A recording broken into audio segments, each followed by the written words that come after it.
మహాభారతం అనగానే మనకు గుర్తొచ్చేది యుద్ధాలు, రాజకీయం. కానీ అందులో ప్రేమ, విధి, పట్టుదల గురించి చెప్పే ఎన్నో అద్భుతమైన కథలు కూడా ఉన్నాయి. ఈరోజు మనం అలాంటి ఒక కథ గురించే తెలుసుకోబోతున్నాం. అదే నలుడు మరియు దమయంతిల కథ. విధి వాళ్లని ఎంతలా విడదీసినా ప్రేమ వాళ్లను తిరిగి ఎలా కలిపిందో చూద్దాం. మన కథ ఒక ప్రశ్నతో మొదలవుతుంది. అరణ్యవాసంలో ఉన్న పాండవుల జ్యేష్ఠుడు ధర్మరాజ్ తీవ్రమైన దుఃఖంలో ఉన్నాడు. జూదంలో తన రాజ్యం, సోదరులు, చివరికి తన భార్యను కూడా ఓడిపోయాడు. అసలు ఈ లోకంలో నాకంటే దురదృష్టవంతుడు ఇంకెవరైనా ఉన్నారా అని తనలో తానే మదనపడుతున్నాడు. ధర్మరాజు బాధను చూసి బృహదశ్వుడనే మహర్షి అతనికి ధైర్యం చెప్పడానికి వస్తాడు. అయితే కేవలం ఓదార్పు మాటలు చెప్పడానికి కాదు. ధర్మరాజు కన్నా ఎన్నో రెట్లు భయంకరమైన కష్టాలు అనుభవించి అయినా సరే ధర్మాన్ని వదలకుండా తన జీవితాన్ని మళ్లీ గెలుచుకున్న ఒక రాజు కథను వినిపిస్తాడు. ఆ కథే నలుడి కథ. సరే, ఇక కథలోకి వెళ్దాం. మొదటి అధ్యాయం: ప్రేమ, శాపం మరియు పాచికలు. మన కథానాయకులు నిషధరాజు నలుడు, విదర్భ రాకుమారి దమయంతి. ఇద్దరూ కూడా వాళ్ల సద్గుణాలకు, సౌందర్యానికి ప్రతీకలనుమాట. ఒకవైపు నిషధదేశపు రాజు నలుడు, సకల సద్గుణ సంపన్నుడు, గుర్రపు స్వారిలో అసలు అతన్ని మించిన వాళ్లే లేరు. మరోవైపు విదర్భ రాజకుమారి దమయంతి, ఆమె అందానికి మారుపేరు. మరి వాళ్ల ప్రేమ ఎలా మొదలైంది? చాలా విచిత్రంగా, ఒక బంగారు హంస ద్వారా. ఆ హంస వాళ్ల మధ్య రాయబారిగా పనిచేసి నలుడి గురించి దమయంతికి, దమయంతి గురించి నలుడికి చెప్పింది. దాంతో వాళ్ళిద్దరూ ఒకరినొకరు చూసుకోకుండానే ప్రేమలో పడిపోయారు. వాళ్ల ప్రేమకు అసలైన పరీక్ష దమయంతి స్వయంవరంలో ఎదురైంది. అంటే ఆమె తన భర్తను తనే స్వయంగా ఎంచుకునే వేడుకన్నమాట. ఇంద్రుడు, అగ్ని, వరుణుడు, యముడు ఇలా దేవతలందరూ నలుడి రూపంలోనే అక్కడికొచ్చారు. అయినా సరే దమయంతి తన ప్రేమ శక్తితో అసలైన నలుడిని గుర్తించి దేవతలను కాదని అతనికే దండవేసింది. చూడండి, వాళ్ల బంధం ఎంత బలమైందో. కాని వాళ్ల సంతోషాన్ని చూసి ఓర్వలేని ఒక శక్తి ఉంది. అతనే కలిపురుషుడు, కష్టాలకు, దురదృష్టానికి ప్రతీక. స్వయంవరానికి ఆలస్యంగా వచ్చిన అతను దమయంతి ఒక మామూలు మానవుడిని ఎంచుకోవడం చూసి అవమానంగా ఫీలయ్యాడు. ఇక కోపంతో రగిలిపోతూ వాళ్ళిద్దర్నీ విడదీస్తాను, నలుణ్ణి నాశనం చేస్తాను అని శపథం చేశాడు. అప్పటినుంచి నలుడిలో ప్రవేశించడానికి ఒక చిన్న అవకాశం కోసం ఎదురుచూడటం మొదలుపెట్టాడు. 12 సంవత్సరాలు, 12 ఏళ్ల తర్వాత కలికి ఆ అవకాశం దొరికింది. ఒక చిన్న పొరపాటు. నలుడు కాళ్లు సరిగా కడుక్కోకుండా పూజ చేయడంతో కలి అతని శరీరంలోకి దూరిపోయాడు.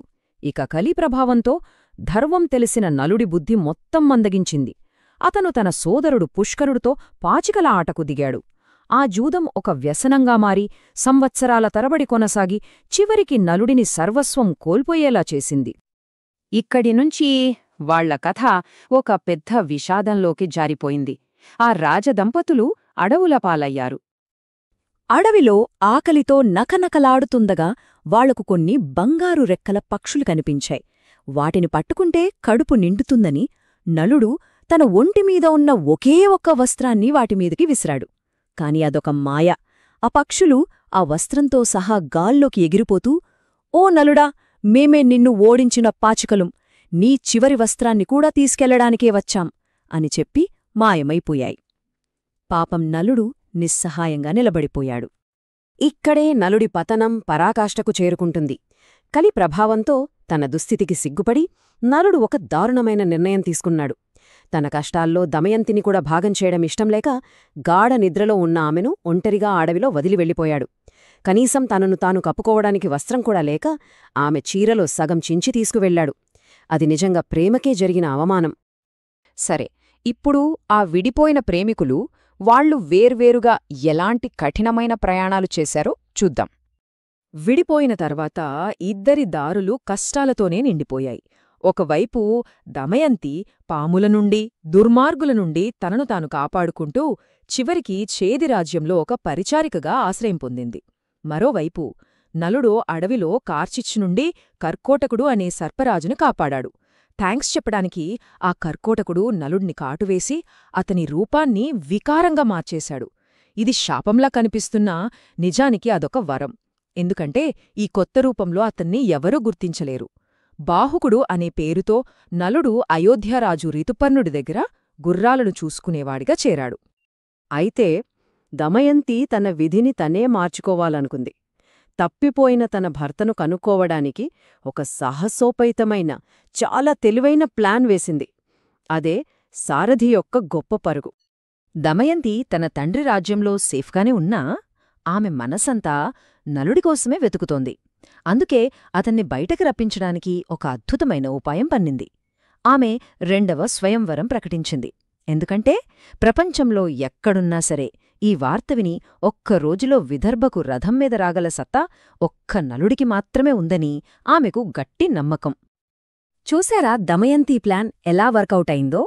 అయోధ్యరాజు ఋతుపర్ణుడు స్వయంవరానికి వెళ్లడానికి తన సారథి బాహుకుడిని పిలిచాడు. ఆ వేగవంతమైన ప్రయాణంలో రాజు నలుడి గుర్రపు స్వారీ నైపుణ్యానికి ఆశ్చర్యపోయి అతనికి పాచికల రహస్యమైన అక్షహృదయం అనే విద్యను నేర్పాడు. దానికి బదులుగా నలుడు నుండి గుర్రాల విద్య అయిన అశ్వహృదయం నేర్చుకున్నాడు. ఇక్కడొక అద్భుతం జరిగింది.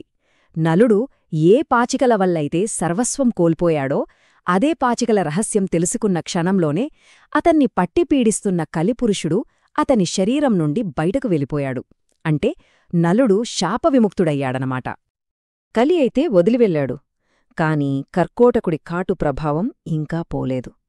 నలుడు ఆ వికార రూపంలోని విదర్భ రాజ్యానికి చేరుకున్నాడు. అతను శాపం నుండి బయటపడ్డాడు. కాని అసలైన పరీక్ష ఇప్పుడే మొదలైంది. తన ప్రేమను తిరిగి ఎలా గెలుచుకుంటాడు? ఇక కథ చివరి అంకానికి వచ్చేసింది. ఎంతో కాలంగా ఎదురుచూస్తున్న ఆ కలయిక మరియు నలుడు తన జీవితాన్ని మళ్లీ పొందే ప్రయత్నం. అయోధ్య నుంచి వస్తున్న రథం శబ్దం వినగానే దమయంతికి తెలిసిపోయింది. ఆ రథాన్ని నడిపే విధానంలోని ఆ ప్రత్యేకత, ఆ శబ్దం ఆమెకు మాత్రమే తెలుసు. అది వాళ్ల మధ్య ఉన్న విడదీయలేని బంధానికి నిదర్శనం. ఆమె మనసు చెప్పేసింది, నా నలుడు వచ్చాడు అని. కాని ఆ వికార రూపాన్ని చూసి దమయంతి మనసు చివుక్కుమంది. ఎలా నమ్మాలి? ఆమె ఆశ వదులుకోలేదు. తన అనుమానాన్ని తీర్చుకోవడానికి కొన్ని పరీక్షలు పెట్టింది. ముందుగా అతని వంటను పరిశీలించింది. ఆ దైవికమైన రుచి నలుడికి మాత్రమే సాధ్యం. ఆ తర్వాత తన పిల్లలను అతని దగ్గరికి పంపింది. వాళ్లని చూడగానే ఆ సారథి కళ్లల్లో నీళ్లు ఆగలేదు. ఇక అప్పుడు దమయంతికి పూర్తిగా నమ్మకం కలిగింది. అతనే తన నలుడు. ఇక దమయంతి బాహుకుడిని నిలదీసింది. తన ప్రేమను, తన బాధను అంతా చెప్పేసింది. ఆమె మాటలకు కరిగిపోయిన నలుడు తన కథను వివరించి కర్కోటకుడు ఇచ్చిన ఆ మాయావస్త్రాన్ని ధరించడానికి సిద్ధమయ్యాడు. ఆ వస్త్రం అతనికి తన అసలు రూపాన్ని తిరిగి ఇవ్వగలదు. నలుడు ఆ వస్త్రాన్ని ధరించిన మరుక్షణం అతని వికార రూపం మాయమైపోయి తన పూర్వపు తేజస్సుతో, సౌందర్యంతో ప్రకాశించాడు. సంవత్సరాల వియోగం తర్వాత నలుడు మరియు దమయంతి ఎట్టకేలకు నిజంగా ఒకటయ్యారు. ఆ దృశ్యం వర్ణించడానికి మాటలు చాలవు. ఇక్కడితో కథకు ఒక సంపూర్ణమైన ముగింపు లభిస్తుంది. ఏ పాచికలైతే తనను నాశనం చేశాయో అదే పాచికలాటలో కొద్దిగా నేర్చుకున్న నైపుణ్యంతో నలుడు తన సోదరుడు పుష్కరుడిని సవాలు చేశాడు.